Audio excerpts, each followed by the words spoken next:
A podcast? Did your radio show get canceled?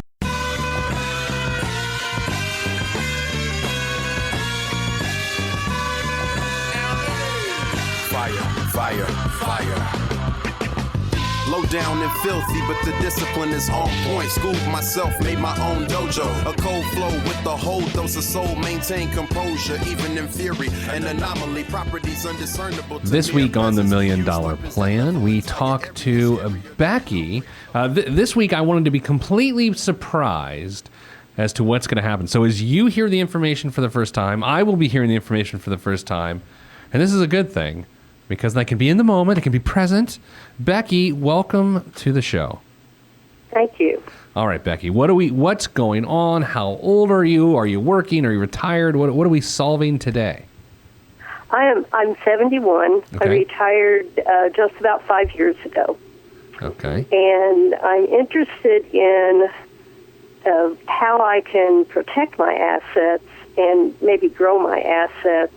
And then I'm questioning whether I'm sort of stuck on saving money, that I'm trying to pay off my house early and my car early.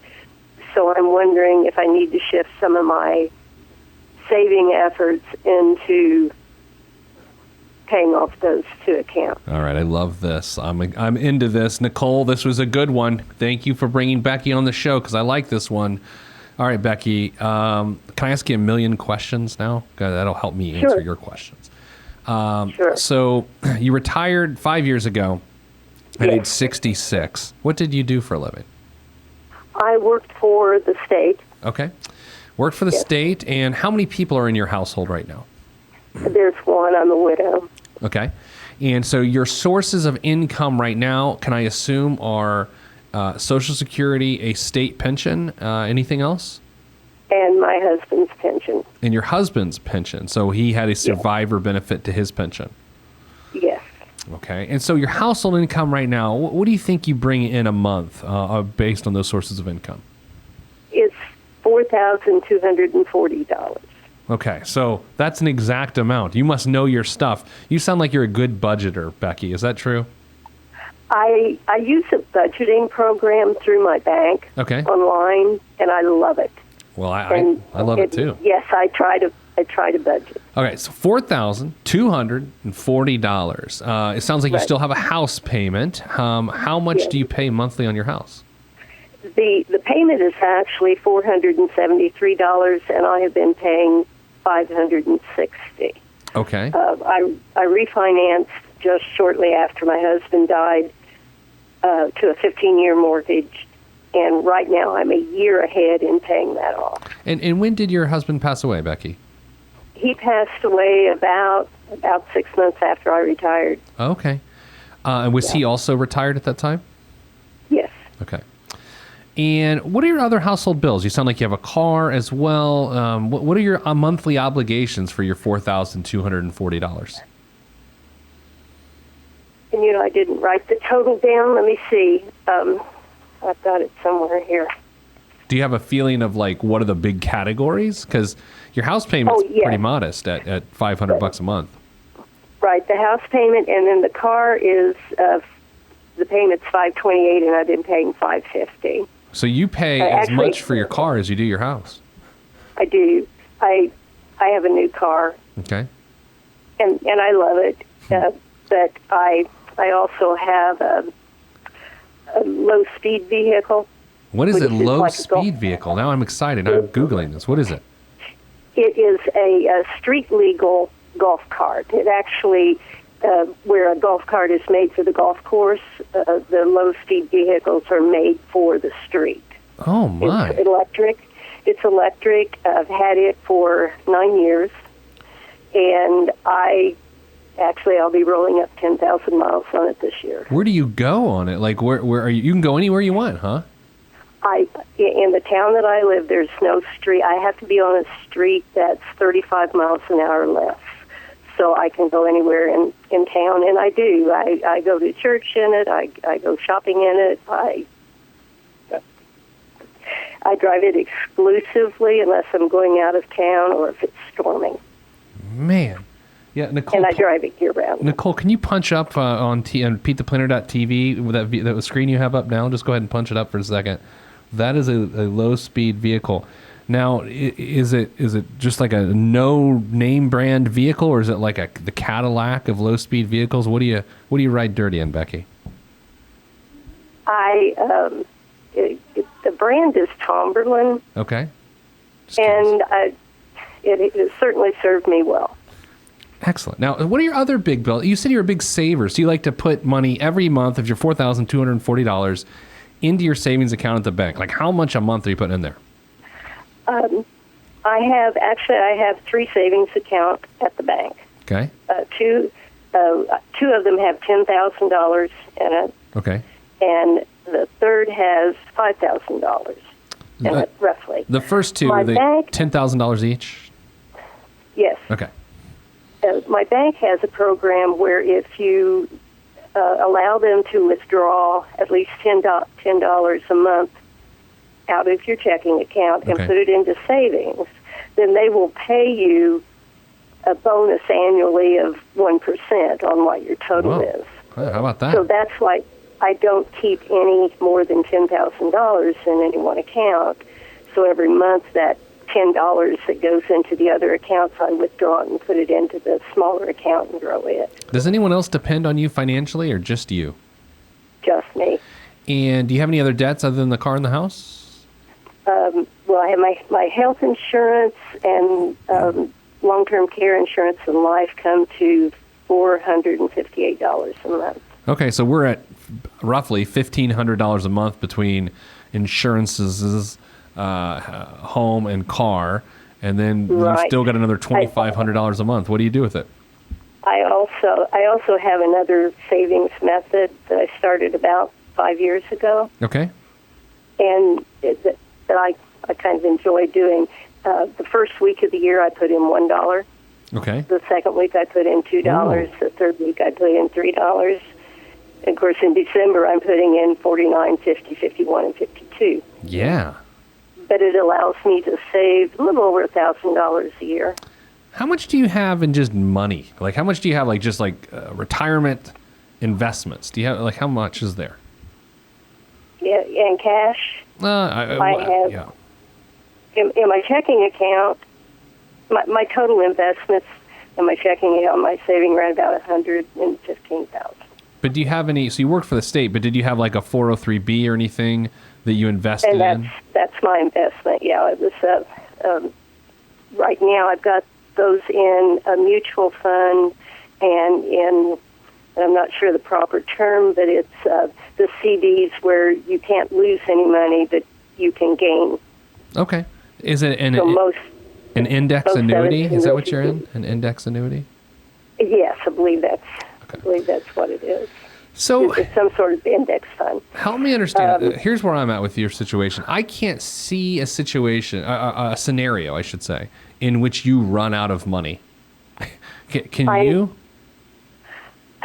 I feel very comfortable with what I have.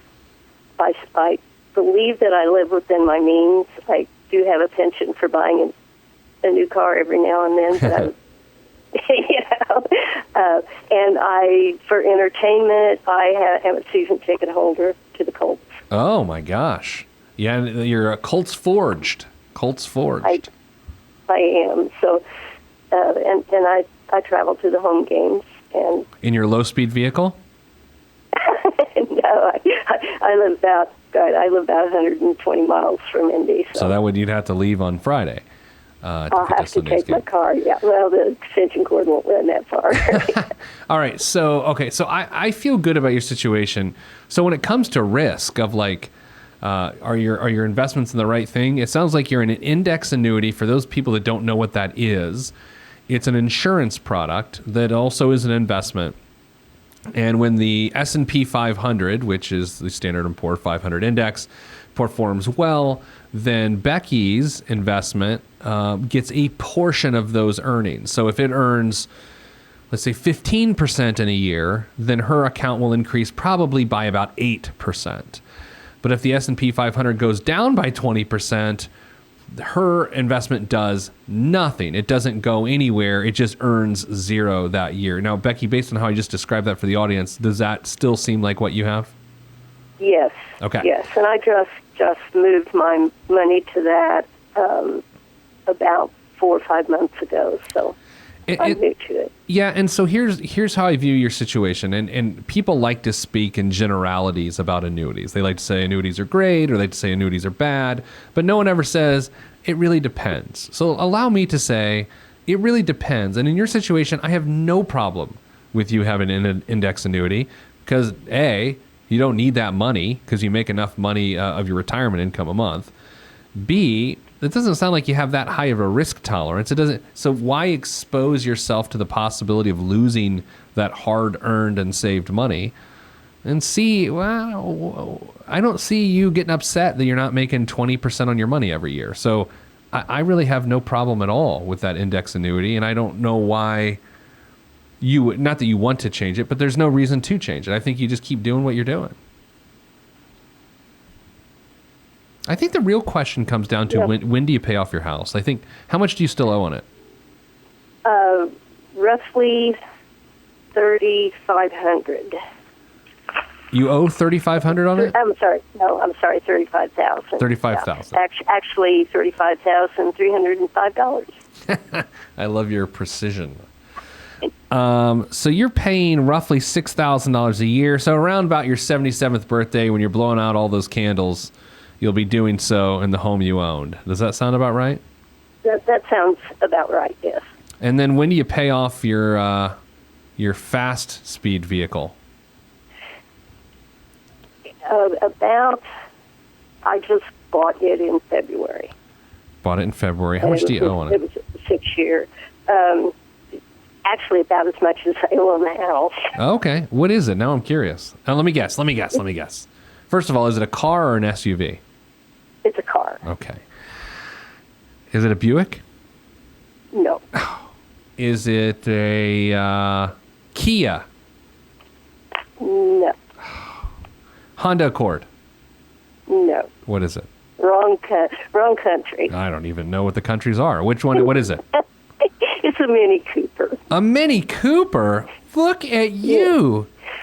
And I also, with that, my oil changes and new windshield wiper blades and all that, those are all free. Look at for the length you, of the loan of the car. 71-year-old in the Mini Cooper, driving around. What color is it? It's blue. Oh my gosh, I'm so excited. Is it the bigger one or is it the little one? The big one's called something. What's you got the small one or the big one? The Countryman is the 4-door. Yes.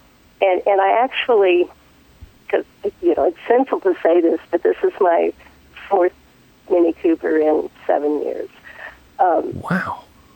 I bought the 2-door, and then they came out with the 4-door, and because it sat higher, it was easier for my husband to get in and out of. So I traded for the 4-door. Man. And when he passed away, I immediately traded back for a 2-door. That's right. So is it Colts blue? Well, about as close as you can get. Yeah, I like this. I like the way this goes. What other questions can I answer for you? Because I'm in love with your financial life. I think you've done a great job. I can tell for the better part of your 50 adult years, because obviously when you were a kid, you were a kid, you've made good decisions, it seems like, and you've put yourself in this position. And I wish every person that listened to my show or read my column, I wish they did what you do. I think it's important for people to save. It is. Even if they can only save $5 out of a paycheck to start, I think it's essential that people have money in savings. What was the one thing in your career that you didn't purchase, that you always wanted to purchase, but in retrospect, you don't regret not purchasing it because now you have some money saved for retirement? Is there something you can think of? Not really. Not really. I have to take my minimum distribution now out of my savings, and this year I used it for my down payment on my car. I took a trip to Europe last year. You were living the life, Becky. Where That's great. What did you do in Europe? Do you even speak European? Like, what were you doing over there? No, it was a tour group, 15 days, 7 countries.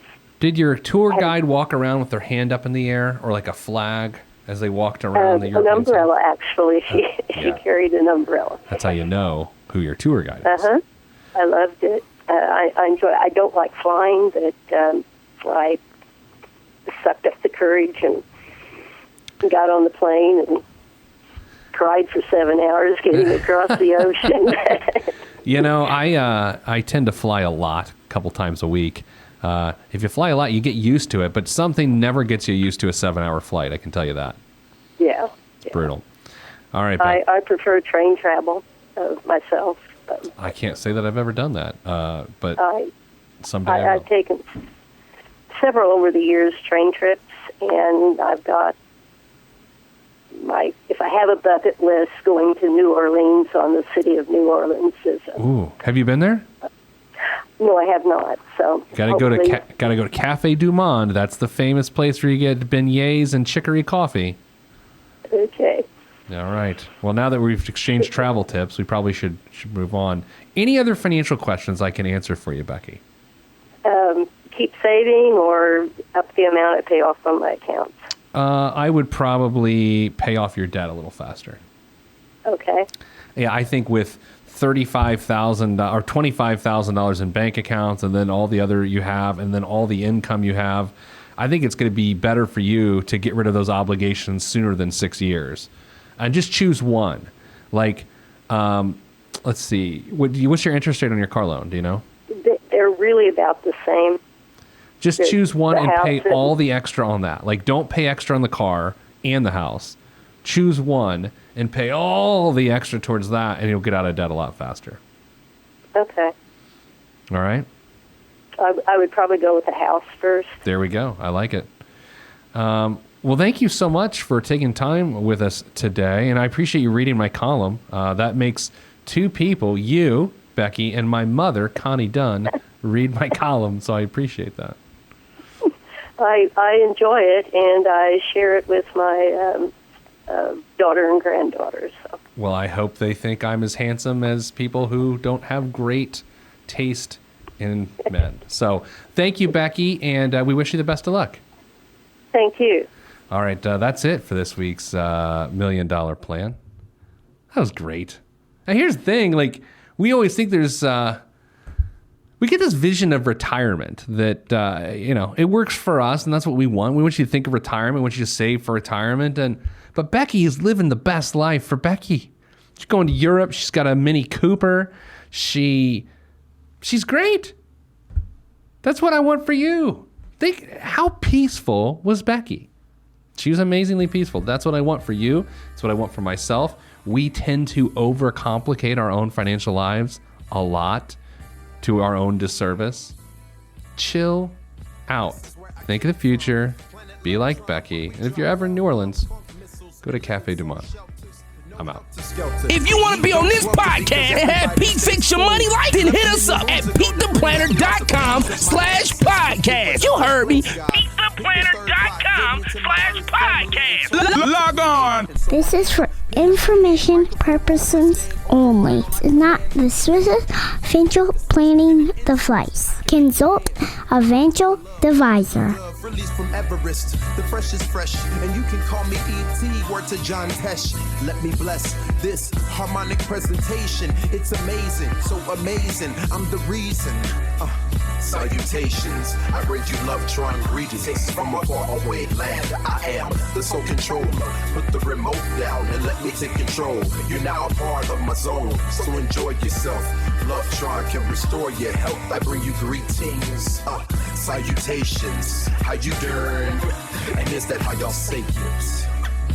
The tinkling of the keys is an homage to the little star. I sojourn over poetic descriptions of sound and travel to my other world. out of this world spaceship on my arm took me home, fueled by the ink and the megabytes and the hypertext transfer protocol, stronger than the Skynet and the Terminator. I push faders into warp speed, glide with ease, creating a breeze they call a black hole. Event horizon, no rear view concerns. This I adjourn, in beats I burn, This I adjourn, in beats I burn, Salutations, I bring you love, Tron greetings from a faraway land. I am the sole controller. Put the remote down and let me take control. You're now a part of my zone, so enjoy yourself. Love Tron can restore your health. I bring you greetings, salutations. How you doing? And is that how y'all say it?